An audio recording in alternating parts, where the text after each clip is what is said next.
சந்தனம் மணக்குது கற்பூரம் ஜொலிக்குது சந்தனம் மணக்குது கற்பூரம் ஜொலிக்குது கந்தகிரி கோயில் வந்தால் நன்மையெல்லாம் நடக்குது கந்தகிரி கோயில் வந்தால் நன்மையெல்லாம் நடக்குது சந்தனம் மணக்குது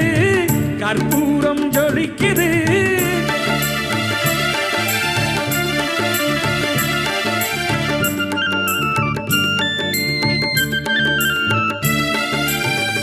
நித்தமும் பாலிலே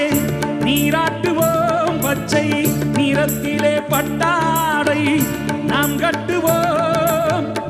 நித்தமும் பாலிலே நீராட்டுவோம் பச்சை நிறத்திலே பட்டாடை நாம் கட்டுவோம் திருநீரின் தத்துவம் தந்தை என்போம்